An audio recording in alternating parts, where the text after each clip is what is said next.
I'm Knipe from Huntsmen, and we're here to talk a little bit of gear. So, to get to it, this is my 4-piece Mahogany Poplar Q drum company kit. I don't know if anyone out there is familiar with Q. They're a LA-based company owned by Elon Rubin, and they are monstrous drums. I mean, they do copper kits, they do stainless steel, but I really fell in love with their woods.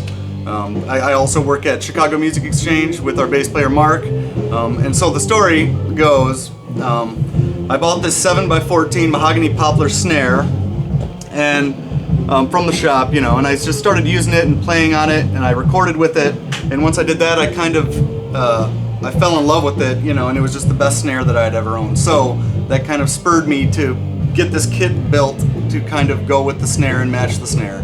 So then I started thinking, like, what are the purposes that I wanted for the drums and for the band, and I wanted something really booming and really powerful, and I'm a really heavy hitter anyways, so I wanted people to be able to feel that when we play.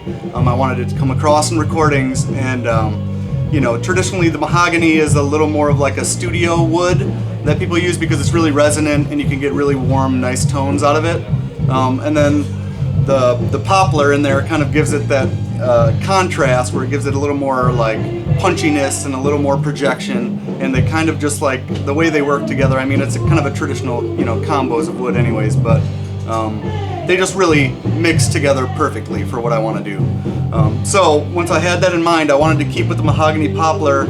I started thinking about sizes. So here with the rack tom, I have the 8x13 rack, and then I have my 16x16 floor tom, and then I have my 16x18 second floor, and then of course the 16x24 bass drum.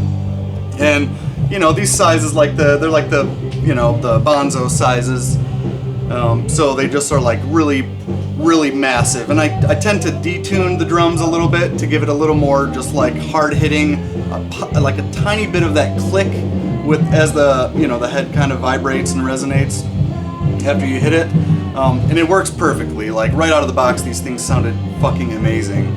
I did very little work on top of that to really get them sounding good. Another thing I really love about these drums is that all of them have these really thick maple re-rings on the inside, and that not only gives it a good sturdiness and a good heft to the drum itself. It's just like a powerful drum. That maple, it influences the resonance of the airflow inside of the drum and gives it a little more warmth too, I feel like. And it's just another one of those little added features that make it amazing.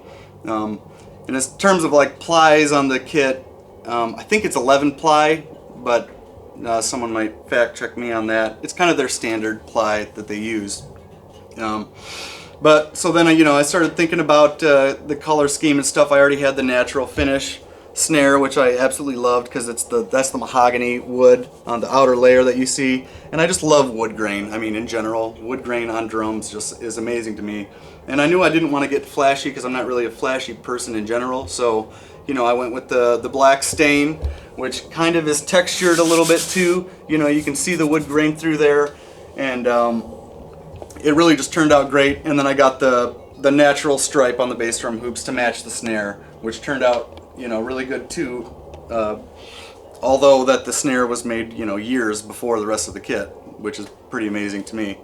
But all in all, I mean, more people need to be hip to Q drums because they're amazing, and literally they can do no wrong, and up to every single detail is great. I mean, even the throw, they use the trick throws, and these, I mean, a lot of companies use these, but they are just the best. Like they're so fluid in the way that they turn. This one's a little bit older even, and it still is like completely silent.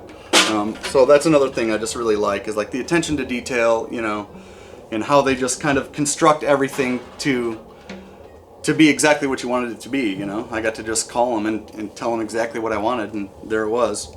In terms of heads, I always kind of mix it around a little bit, but most of the time I'll do the controlled sound codeds, which I have here.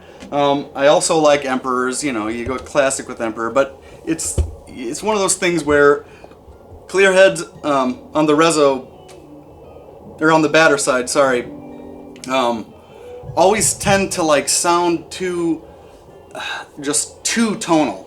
Like the overtones that come out of the drum are like crazy. And I mean, obviously I have my moon gels on every single drum, just to give it that more muted vibe. I mean, I like the more vintage feel to it, although I'm not really a fan of the vintage sound of drums, but I want it to be a little more muted and closed in because of, you know, the intricacies of what I'm playing. There's a lot of ghost notes even on the toms and all the way around, you know, and I really want those to be like crystal clear to be able to do stuff. Even though I'm like wailing away and I'm hitting really hard, you know, that's important for me. And then I always do clear emperors on the resonant side.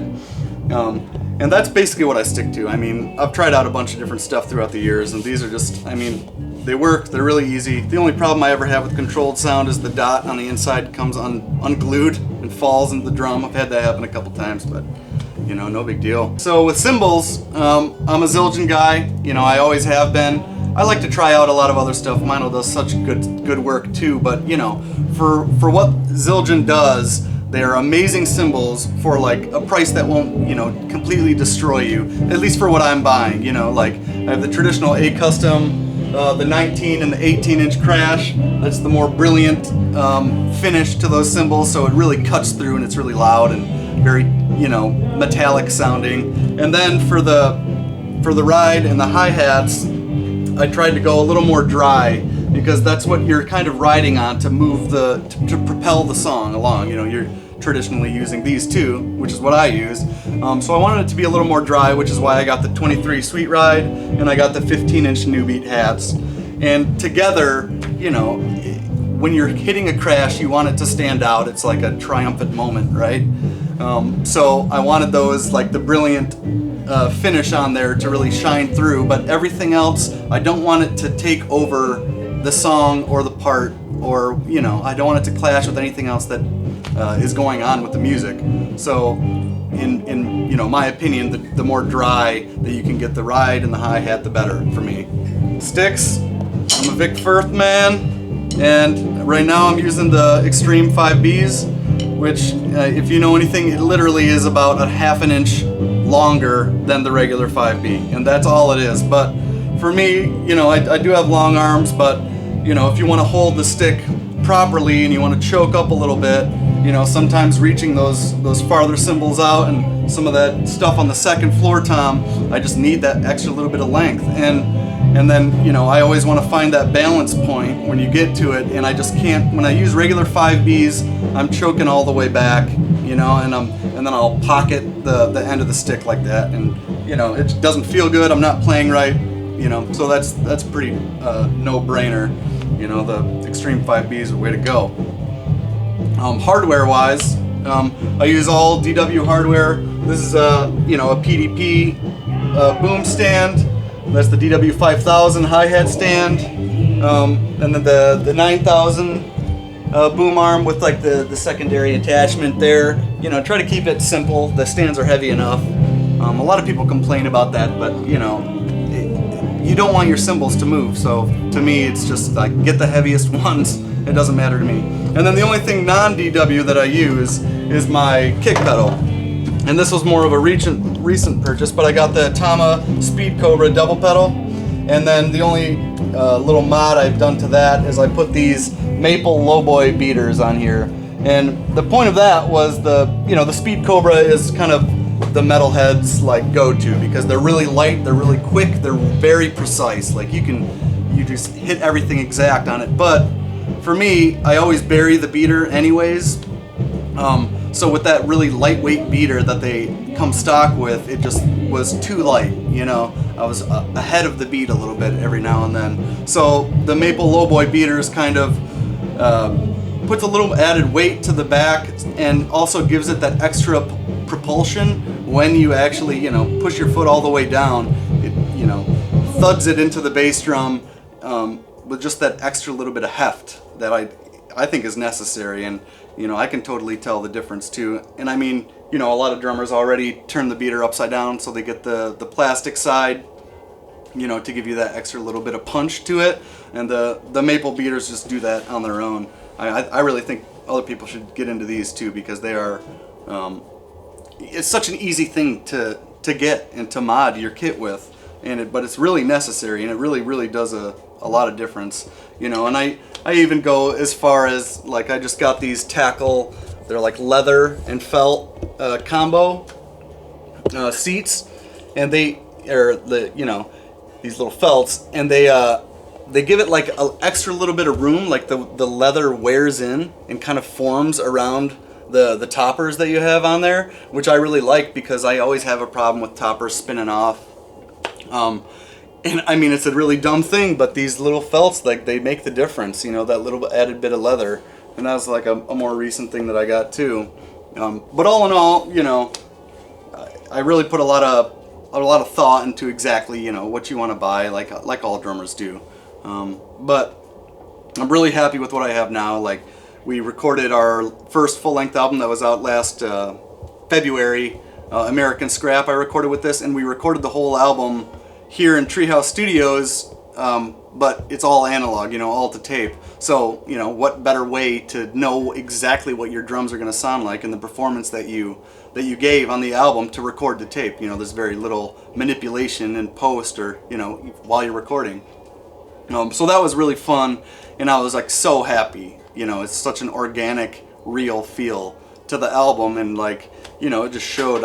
These drums were pretty fresh at that point when I started recording, and I couldn't be happier with what they sound. So we're gonna be, you know, playing around a lot. I tour with these, you know, I got nice bags, and I'm not worried about messing it up. It's what I want to do, you know. Like, I'm not worried about, you know, the wear and tear of playing the kit that I love. So yeah, we're gonna be doing a good amount of touring with these. The album that we're writing right now, I'm gonna be recording with these drums too, you know, quick drum head change, and we're good to go. So once again, thanks for watching. Ray from Huntsmen, and yeah, watch out for us. We're going to be doing a little bit more touring coming up. Hopefully we'll get all around the country, maybe even overseas a little bit, all in the works. And yeah, just listen to the album and keep an eye on us for the future. Thanks.